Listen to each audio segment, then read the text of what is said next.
Hi guys, welcome to my YouTube channel. My name is C Chronicles. Thank you for joining me today. If you're coming here for the first time, you are welcome. And if you're returning, you're also welcome. I appreciate you coming here. My content is mostly fragrance reviews, fashion videos, and lifestyle videos. So I do hope you consider subscribing if it sounds like something you are interested in. I'm just trying to fix my blouse. It looks awkward. All right. Yeah. Anyways, my content is mostly fragrance reviews, like I said. What I have for you today is 5 fragrances within my collection that I feel are weak. Okay, these fragrances are almost mute to me. Honestly speaking, these fragrances just don't cut it for me.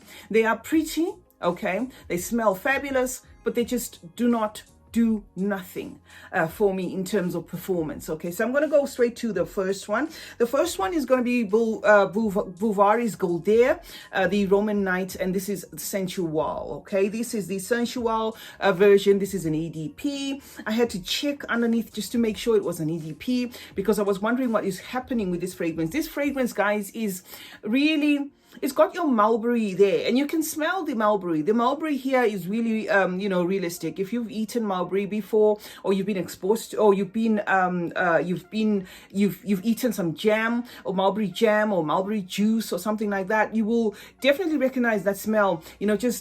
Just sniffing it for the first time. Okay, it's got black pepper as well here, which makes it a bit spicy, and then it's got some peony and some jasmine and some rose as well as some tuberose. So with all those notes mixed together and carried by the house Bouvari, you're expecting a bomb. Unfortunately, this is the opposite. What sucks about this fragrance is the longevity. Okay, the longevity in here just doesn't cut it. This is made for those people that just like their fragrances to be quiet. You will, of course, smell like you're wearing a fragrance, okay? If you were to wear Juliet Has a Gun and Not a Perfume, right?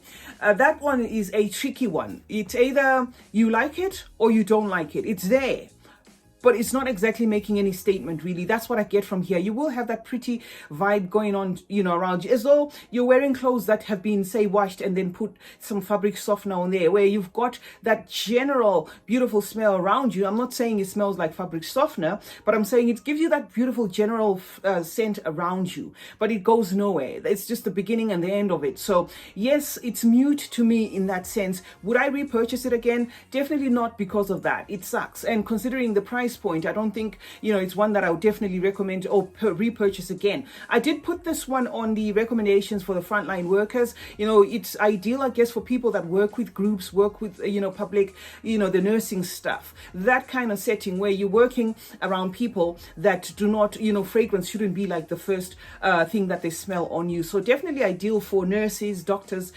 something like that, but not one that you'd purchase and you'd expect the performance to hold up. The next one I'm going to talk about is Jo Malone's Elderberry and Elderflower, and Gooseberry. Okay, this one is almost finished, and I'm not really bitter about this one. I'm actually wearing it on my arm. Okay, I'm not particularly disappointed that much because Jo Malone, the colognes don't promise much anyway. We know that by now. They're just there to enhance how to just enhance the scent around you, to make you feel good, I guess, but not necessarily you expecting compliments and all that. This is a soft gooseberry, of course, mixed with the elderflower. It's delicate, it's sweet, it's fruity, it's just a pretty scent. Okay, it's a perfect interpretation or perfect balance of tart and sweet notes. That's what you get. Stays really close to the skin, envelopes you in, comforting, something along those lines. But in terms of performance and whether or not this is going to be one that a lot of people are going to have that wow factor, maybe not. Okay, so that was Elderflower and Gooseberry by Jo Malone. Okay, the next one's going to be Fendi Blossom. This I can safely say, don't blind buy this, okay? Or it's best to test it first, unless you're one of those people that really like watered down fragrances, okay? This is your fruity, floral, aquatic, kind of powdery scent. It stays close again. It does stay close to the skin, okay? It also, you can feel it on clothes, but it's one of those really summery, fragrances, something that you'd want to wear when it's really blazing hot. If you're in a colder climate, I wouldn't recommend this one, because this one would obviously do nothing for you. It's really watery, powdery, floral, a bit citrusy. There's the performance in here, I just get like 2 hours, 3 hours pushing it. It's one of those fragrances that you really need to, dig, like do some inquiry whether or not you still smell it, or, it's not one of those that you'd automatically smell. Sometimes you wonder, is this fragrance even working on me, or is this fragrance even on me? It's that mute. Okay, so this is one fragrance that also qualified on the 5 fragrances within my collection that I feel are mute or semi-mute. Okay, they are fragrances, so let's not get it twisted. It's not like you're buying yourself some water here. You are buying fragrances, but these fragrances are not really, going to wow the people around you. If you're wearing them for yourselves, that's fine. Next one is going to be Versace Yellow Diamond, and I must emphasize that this is the EDT. So for those who own the EDP, don't come for me. Okay, I'm talking about the EDT here. The EDT of Yellow Diamond is like a citrus, floral, musky scent with a touch of some woods, okay?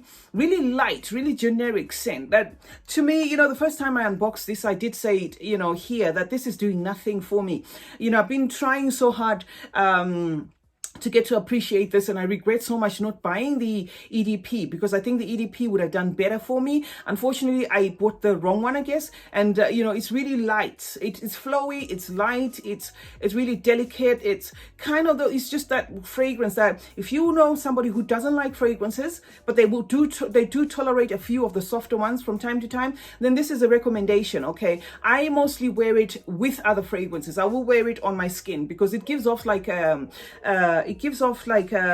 you call it, like a fragrance mist to me. Okay, like those Victoria's Secret body mist kind of vibe. That's what I get from here. Nothing much. Okay, so it's one that made it as my number 4 fragrance in my collection that is mute. Okay, the last one I'm going to mention is Pandora Zen Zen, and this is called Zen. Okay, obviously they are inspired by, or this is inspired by Shiseido's Zen. Okay, all right. This fragrance is it's heavy on the citruses. That's what you get off the cuff. It's a lot of citruses going on in here. Okay, and it's woodsy. Let me just smell it again. It's that unmemorable to me. I've got to smell it again. Okay, it's woodsy. Okay, it's musky. I think there is a bit of some muskiness going on in there, and there is some florals, of course, together with those citruses. A really faint interpretation of Shiseido's Zen. Okay, this one is called Zen. Okay, and this is by Pandora Zen. It's got a bit of that Coco Mademoiselle, kind of vibe to it, but it really does nothing for me. I sprayed 1.5 hours, 2 hours, I can hardly smell it. So it just comes across as those fragrances that you just want to spritz on as your body mist, and go about doing your day, or you're doing whatever you were doing for the day, or you get something within your collection again and then spray over. So these are fragrances that I do recommend for those that will, have got a light nose. They don't want something that is heavy. The frontline workers, the people that work with people, nurses, doctors, I recommend these fragrances, but I wouldn't, particularly recommend these for somebody who wants a beast performing fragrance. So these are the 5 fragrances that I had for you today. 5 fragrances in my collection that are weak. Okay, 5 fragrances in my collection that are mute, whichever way you want to, look at it. That's what I had for you. I hope you enjoyed watching this particular video. Let me know in the comment section if you've purchased a fragrance with high hopes and then it just does nothing for you. Okay. This particular one, I'm really disappointed. I've got a tester of this, and it's, I think it's been reformulated, because I actually had a bottle, a little mini of it, and it performed way better than this. Or it's my nose, maybe my palate has changed. This is just one that I struggle, with. I love it a lot, and I just wish it could push further, but it just stays there weak and weak and weak, and does, virtually nothing for me, to an extent that I've just decided after I'm done with this bottle, I'm not going to purchase another one. CeeChronicles is my name. Thank you very much for joining me today. I do hope you have subscribed. If you haven't, please do consider subscribing if you like my content. Also, like this video, share this video, and comment, and turn on post notifications so that you are notified anytime I upload a video. Remember, guys, to stay blessed and stay fabulous. And remember, smelling good is a form of good manners. Cheers.